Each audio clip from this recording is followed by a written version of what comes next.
Gravando. Gravando. Fala, Júlio! Fala, Plínio! Fala, Marcelo! Beleza? É isso aí, hoje a gente tem um convidado, hein, Júlio? Isso aí, o convidado finíssimo aí. Marcelo. Fala, Quem diria Marcelo, que a tudo gente ia, bem? quem Tudo diria que a gente ia beleza. chegar nesse nível, hein, Júlio? Nossa! Ó, De ter um convidado. e Eita! aí, pessoal, tudo belezeira, pessoal? Tudo jóia? Nossa Senhora. Tudo tranquilo. Deixa eu desligar Ó, essa porcaria aqui. É a Alexa, Ele quer falar. ela tá A mandando bom Alexa dia quer aqui. falar com o Júlio. Então, Fala. beleza. Bom, vamos lá então. O que é a conversa de hoje, Júlio? Sobre pandemia ainda, não, né? Infelizmente Vamos falar sobre as escolas, como que o pessoal está se virando na pandemia, com as aulas remotas, né? Então, a gente trouxe o Marcelão aí. Primeiro vou apresentar o Marcelo, né, Plínio? Vamos lá, o Apresenta ele aí, Marcelo. então. Marcelo é um professor que eu conheci no Instituto Federal em Hortolândia, né? E as aulas já tinham começado, tal, e o Marcelão chegou também para substituir um outro professor, né? E a gente, no fim, acabou pegando uma amizade, ficamos muito próximos, né? E até hoje a gente tem essa amizade, né, Marcelo? Opa, E eu trouxe o Marcelo justamente porque o Marcelo, ele vai falar daqui a pouquinho dele, mas ele tem uma certa experiência com a aula presencial e ele foi colocado numa outra perspectiva, onde ele teve que dar aulas também EAD. Ele vai explicar melhor para nós, né? Fala aí, Marcelão. Conta um opa, pouquinho de você aí. beleza, legal, maravilha, pessoal. A experiência que eu tenho, ela começou e mudou, né, rapidamente ali depois de um breve período ali, na verdade foram 2 anos dando aula lá no Instituto, né, ministrando as aulas lá de forma presencial, e depois já entrou a pandemia aí. Durante a pandemia a gente teve que mudar um pouco, né? Transformar o, a casa na sala de aula, né? Mudar um pouco a pegada. Mas foi bacana. Então, são 2 anos de experiência ali, né? Em aula presencial, e agora 2 anos de experiência no modo EAD. Um pouquinho antes de começar a aula no modo EAD, né? No curso superior, eu sou mediador presencial na Univesp, então eu tive um início, né, um começo ali do que é ministrar aula EAD, porém na Univesp é uma pegada um pouco diferente, é só uma disciplina, mesmo sendo um mediador presencial, onde eu teria que ir até o polo uma vez por semana, né, trabalhar, a maioria das orientações já era de forma EAD, né, então eu tive um início assim antes da pandemia, e durante a pandemia, onde eu assumi as aulas lá na faculdade na Estadual de Minas Gerais, já começou ali tudo de forma EAD. Eu estou até hoje, na verdade, né, de forma EAD.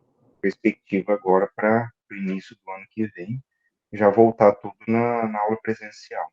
Gente, queria levantar um debate aqui. Vamos lá. Aulas, nós três tivemos a experiência, né? Aula presencial, aula online. A gente sabe que a presencial tem suas vantagens e as aulas online também. Questão de preferência, né? O que vocês preferem mais, o online ou o presencial? Eu, assim, me adaptei bem ao online, né? Por causa do tipo de matéria que eu dou e tal. Facilita, né? Esse semestre eu estou dando aula que envolve programação.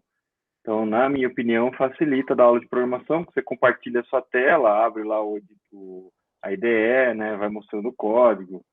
Então, eu tenho a impressão que fica um pouco mais fácil do que mostrar isso num projetor, na aula presencial, com todo mundo ali no laboratório, fica meio que aquela bagunça e tal. Então, acho que cada aluno na sua casa, acompanhando na tela do computador ali o que eu estou escrevendo diretamente, eu acho que fica um pouco melhor, e para mim também fica um pouco melhor.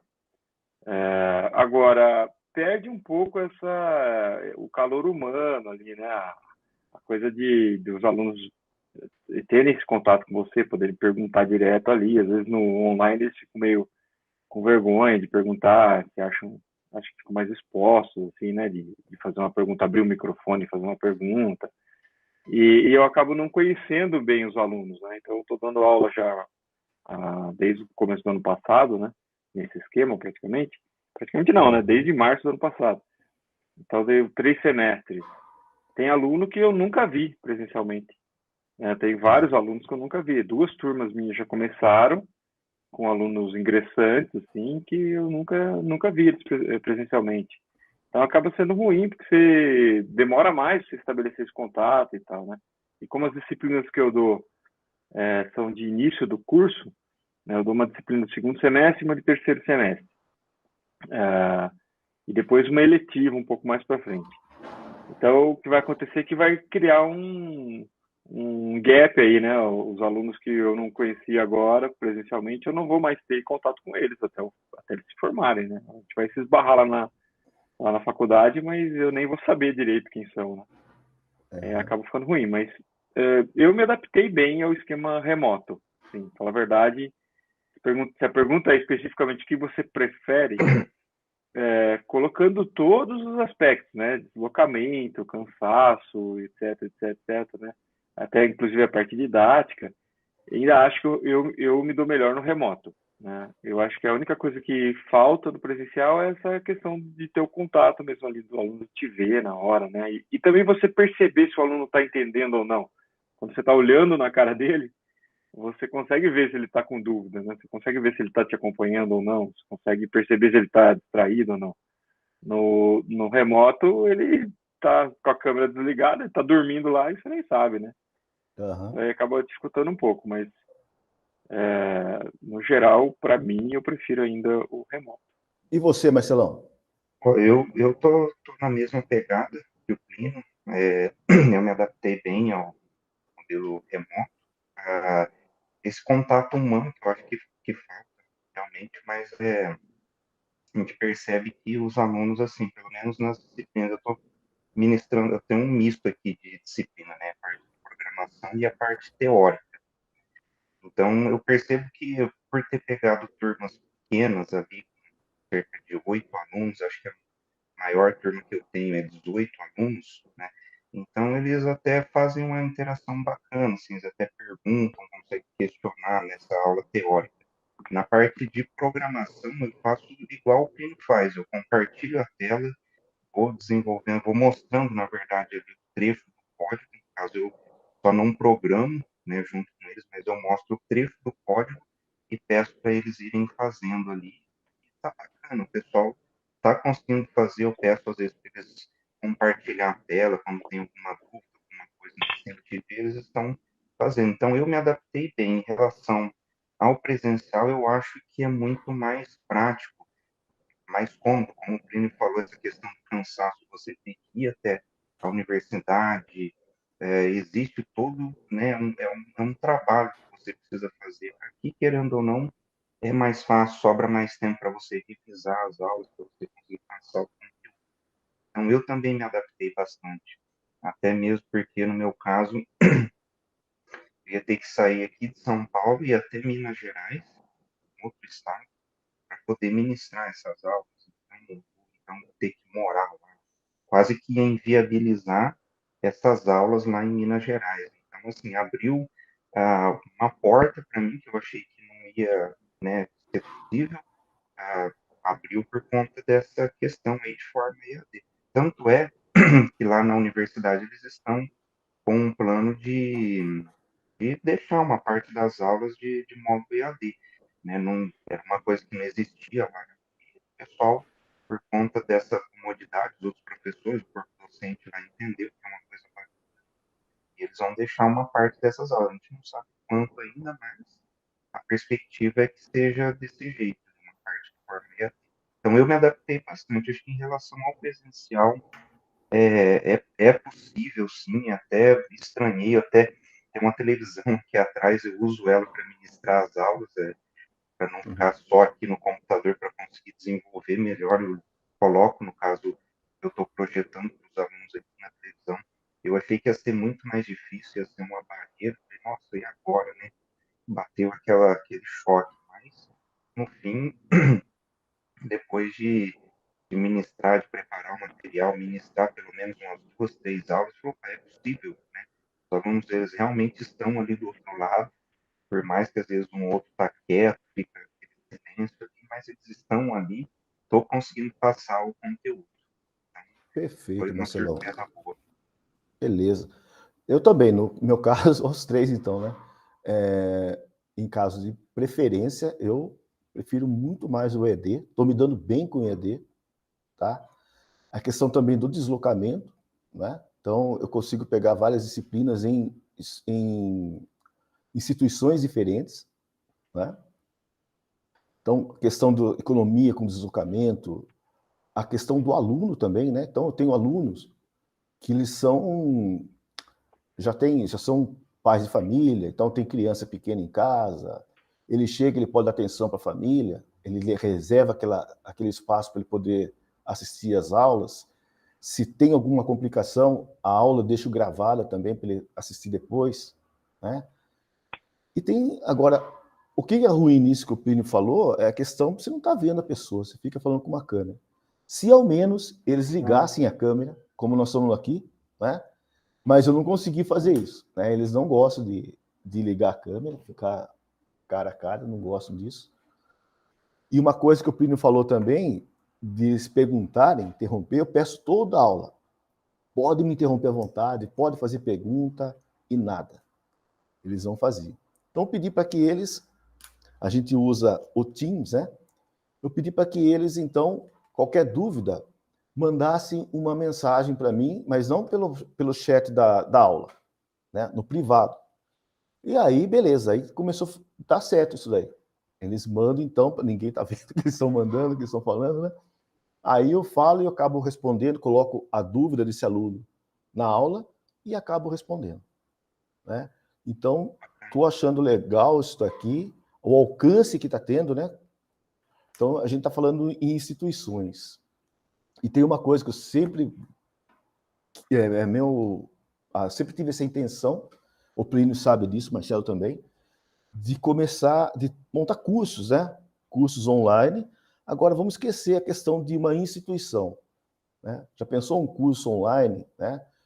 Ministrado, monta o curso todo e depois disponibilizar isso para que ele seja propagado para quantas pessoas quiserem assistir, né? Então, essa é uma ideia, né, Plínio? Que a gente já está batendo nisso daí. E aí, o que mais me fascina nessa ideia, sei que a gente está fugindo um pouquinho do tema, mas é a questão, hoje você está numa instituição e, como o Plínio falou, você não sabe se o cara ele desliga, ele entra lá na sala e vai assistir televisão. Você não sabe. Quando você tem um curso que não é para uma instituição, é para a pessoa que está afim de assistir se inscrever. Então, se ela está afim de assistir, vai lá e se inscreve, esse negócio dela, não vou assistir, vou só fazer prova, não faz sentido mais. Ela está lá porque ela quer aprender, né? E tem um alcance fantástico. E eu acho que... Bom, vamos voltar um pouquinho no nosso tema, né? Plínio, opinião sua agora. Você acha que depois, né, essa experiência da pandemia, você acha que as instituições de ensino vão mudar? Elas irão mudar? Elas irão ter um outro olhar para o EAD? Ou você acha que vai voltar ao normal, aula presencial e boa? Eu acho que as particulares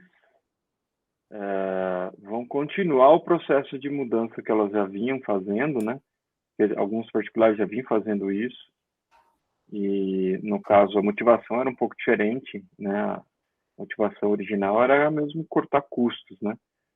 Então, eles já estavam colocando material no EAD, mas, na verdade, para cortar o custo do professor e da infraestrutura ali para receber os alunos, né? Então, uma vez por semana não tem aula presencial, mas você percebe que a motivação é outra, assim, não é o pedagógico, né? Infelizmente. Então, assim, eu acho que deve continuar esse processo para mais dias na semana, fazer um esquema um pouco mais misto aí, né, de presencial com EAD. acredito que isso nas particulares vai continuar. Nas públicas, eu tenho minhas dúvidas. Nas públicas, eu acho que vai depender muito de ter algum outro professor que realmente ficou interessado nisso e assim, tentar continuar esse processo, né? A tendência é voltar como era antes. né? A tendência é voltar como era antes, tipo, que sempre funcionou, vai continuar funcionando, ninguém vai muito se mexer para fazer um negócio diferente daqui para frente. Então, essa é a minha... Posso estar enganado, mas eu acredito que vai ser isso, né? Acabou a pandemia, volta todo mundo para o presencial e ninguém mais fala de remoto e acabou. Né? Eu acho, nas públicas. Porque aí a motivação é diferente, né? Não existe uma motivação de economizar a hora-aula de professor, né? A motivação não existe. Então, não bota o professor lá. Né? Para que se dá o trabalho de bolar todo um projeto pedagógico novo, que incorpore o EAD e tal? A não ser que algum ou outro professor realmente tenha interesse nisso e alavanque isso, né? E, assim, lidere esse processo para realmente transformar. Eu, sinceramente, acho que a gente deveria considerar, né, mesmo nas públicas. Por quê? Porque assim, você tem que incorporar essa coisa um pouco mais moderna, entendeu? Tem a aula presencial ou não é muito assim, é só o mecanismo mesmo, não é a essência, né? Então, assim, eu fui percebendo ao longo do tempo que os alunos continuam acompanhando, né? Eu comecei a publicar minhas aulas para eles gravados, uns pedaços gravados, aí tem a aula síncrona. Então, toda a metodologia que está por trás não é simplesmente ligar a câmera e falar, né? Tem toda uma metodologia, né? Eu publico material antes, eles têm que ler o material antes, eu publico videoaula de explicação antes, eles têm que assistir. Durante a aula eles têm atividade para fazer e discutir com os colegas, tirar dúvida comigo. Então, né, e depois eles têm que entregar relatório, aí depois eu avalio o relatório, isso acontece na semana. Então, expande o tempo síncrono da aula, do encontro semanal ali, é muito mais do que isso. Sim. Né? Eles têm contato com a minha disciplina praticamente a semana toda, né? Enquanto que eu poderia, se fosse no presencial, simplesmente apareço lá, dou minha aula e tchau, né? Seria só aquelas 2 ou 4 horas, dependendo da disciplina, né? Que eles estão ali comigo e acabou, né? Então, desse jeito, na verdade, não. Eles estão envolvidos com aquilo muito mais tempo, né? Porque eles têm muito mais coisas para fazer, né? Então, se você usar direito essas metodologias e tal, eu acho que melhora muito para o aluno. Então, eu acho que o caminho é por aí. Você tem que dar mais essas oportunidades para os alunos que estão mais interessados, né? Uhum. Mas como eu atuo na pública, a maioria dos alunos estão mais interessados. Não que os alunos da particular não estejam, mas a minha percepção, com a minha experiência, eu trabalhei 20 anos na particular, né? E agora 4 anos na pública. Então eu percebo que os alunos estão mais interessados, na média, na pública do que na particular. Na particular tem lá os 20% muito interessados, mas também tem os 20% que não estão nem aí, estão lá, sabe-se lá por quê. Na pública já é melhor essa média. Então, como o aluno está mais interessado, eu acho que você trazer recursos diferentes, eles aproveitam mais. Essa é a minha ideia, né? Então, não sei, talvez eu seja um desses que vou me perguntarem e falar, não, eu gostaria de continuar no remoto, vamos ver o que dá. Perfeito. Só para contextualizar aqui, quando a gente fala de ensino público, né, e privado, nós estamos falando de ensino superior, tá, pessoal? Porque daí muda a chave, né, Plínio? Quando não é superior, inverte a situação, né? Talvez. A maioria, eu acho que é assim. E com você lá, Marcelão, como que é? O que você acha aí dessa questão? Então, aproveitando o gancho aí eu acredito que, assim, se você souber usar, né, no caso, a metodologia, ensino EAD, vai muito bem. Eu vi, assim, antes de entrar na aula de Minas, ministrar as aulas aqui na Univesp, eu vi uma dificuldade dos alunos em ter tudo na mão, porque a Univesp ela já trabalha de forma EAD.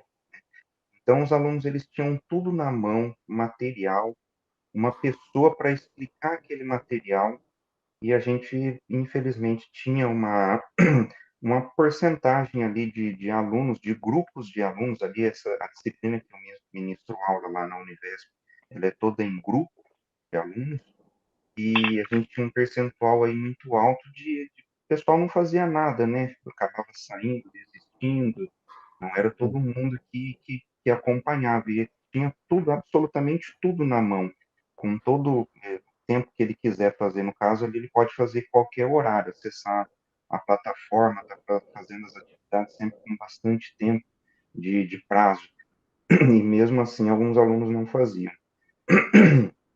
Então, é aquela coisa, você saber usar a metodologia, o recurso, né? Então, às vezes, o aluno, quando ele começa de forma EAD, a gente percebe na Univesp, às vezes ele não se dá conta que está tudo tá tão fácil que ele acaba deixando para depois e perde prazo, acaba se enrolando ali, no caso, nas atividades. O que eu percebi é que ali na Estadual de Minas, como era presencial, de repente passou para o EAD, os alunos tiveram um contato diferente, né, com essa tecnologia, então eles acabaram fazendo de maneira mais eficiente ali as atividades, tá? Então são duas instituições públicas aqui no caso, só que uma que já trabalha com EAD, onde a gente tem os alunos eles acabam não fazendo as atividades, precisa fazer, a gente tem uma porcentagem grande de alunos que acabam deixando de lado, e outra que usou essa tecnologia agora, novo, opa, peraí, vamos aproveitar melhor, pelo menos os alunos que eu tive ali, a maioria deles acabou cumprindo, fazendo todas as atividades, acaba participando bastante ali das aulas, né? Isso é um contraste. Eu acredito que é uma tecnologia que vem para ficar. Até que na Estadual de Minas, né, o pessoal está querendo deixar uma porcentagem ali de forma EAD, não totalmente a aula inteira, mas uma parte de forma EAD, porque eles precisam fazer um tipo de curso lá que eles inventaram, coisa nesse sentido, então eles estão querendo deixar uma porcentagem na EAD. Então, já tem essa conversa, no caso lá. Eu acredito que é para fins didáticos mesmo, porque até o pessoal gostou bastante ali, né? Não sei se virar regra, vai continuar desse jeito, com essa adesão dos alunos, ou se você fazer um misto de 30%, pode ser que os alunos acabem abandonando. É uma atividade, é algum conteúdo específico, aí eu acredito que assim, quando você tem aula presencial, é mais trabalhoso, mas eu acredito muito no ambiente, né? Eu percebo, minha pouca experiência que eu tive ministrando as aulas na Instituto Federal, de forma presencial, o fato do aluno ele estar na sala de aula, no laboratório, ele não vai se, né, ele simplesmente passa o conteúdo para os alunos, depois passa a atividade, ele vai fazer naquele espaço de tempo ali, vai se virar, ele vai fazer, passa um pouco de apuro. Quando é em casa, a gente usa algumas técnicas, né, táticas ali para passar o conteúdo de uma forma diferente, mas essa questão do ambiente, eu acredito que influencia bastante, assim, a gente percebe que existe uma diferença, né, uma dificuldade. Os prazos são maiores, enfim, tem toda essa diferença de que por conta do ambiente. Na sala de aula, o aluno está ali para fazer a disciplina, ele vai acabar fazendo, vai assistir a aula, fazer uma atividade. Quando é em casa, acaba ficando um pouco mais cômodo, vamos dizer assim, acaba deixando de lado. Marcelão, uma coisa também que eu lembrei aqui, eu estava conversando com o Marcelo um tempo esses aí, Plínio, né, uns dias atrás, e eu falei da dificuldade que estou tendo na hora de aplicar avaliações no EAD, né? Pô, você passa, você sabe que provavelmente ele tem toda a chance de poder consultar o material dele, né? Porque ele está lá Ele tem essa possibilidade e ele acaba colando, né? E a gente não tem como controlar isso daí. Eu estava falando com o Marcelo, e o Marcelo falou que tem uma técnica lá, né, Marcelo, que te ensinaram. Conta aí, então, para gente. Olha a técnica aí. Uma técnica onde você pede para o aluno gravar um vídeo, seja de uma atividade que vai valer mais pontos, seja da avaliação. Então, você pede para ele gravar um vídeo, ele não precisa aparecer no vídeo, pode ser somente a tela do computador, você tem esse recurso tanto no Windows quanto no Linux.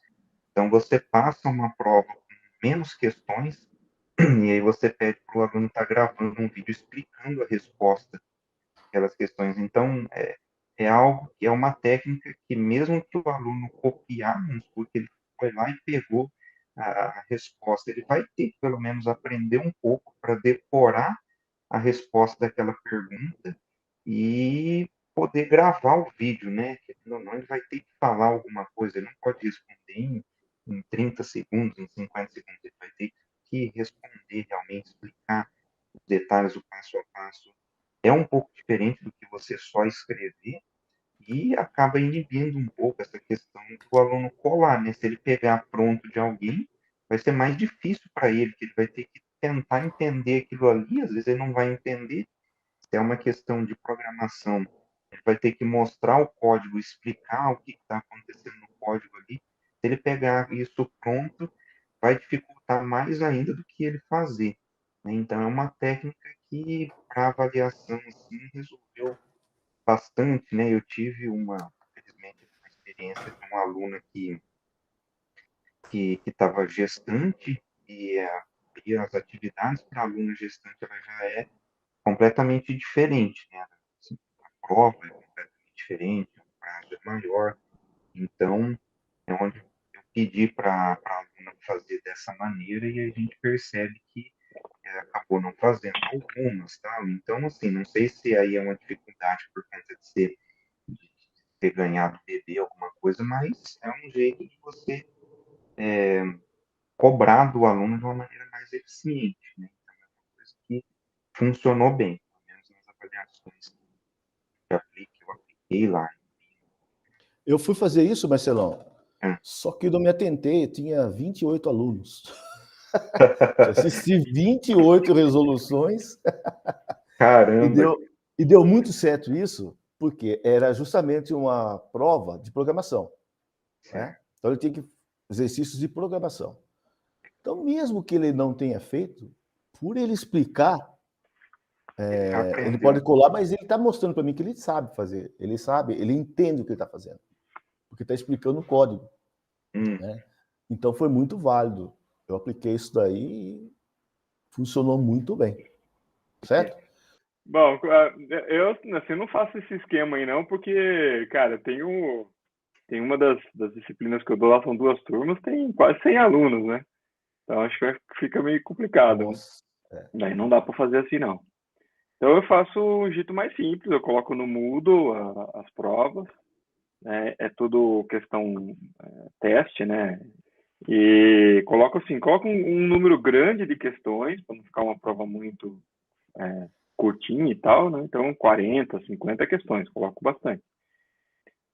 Deixo a prova disponibilizada o dia inteiro para os alunos, então das 6 da manhã até a meia-noite, ele pode entrar e fazer a prova.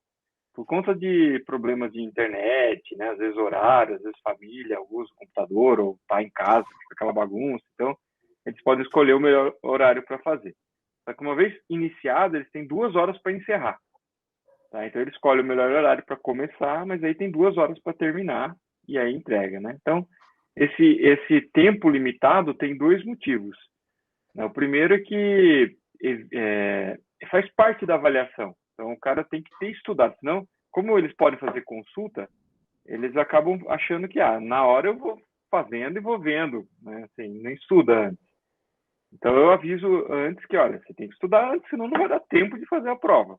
Porque são 40 questões, tem 2 horas para fazer, tem que ser rápido, né? Então, a gente tem que estar preparado para fazer. Então, isso, assim, pelo menos avisa que eles têm que estudar um pouco o material antes, né?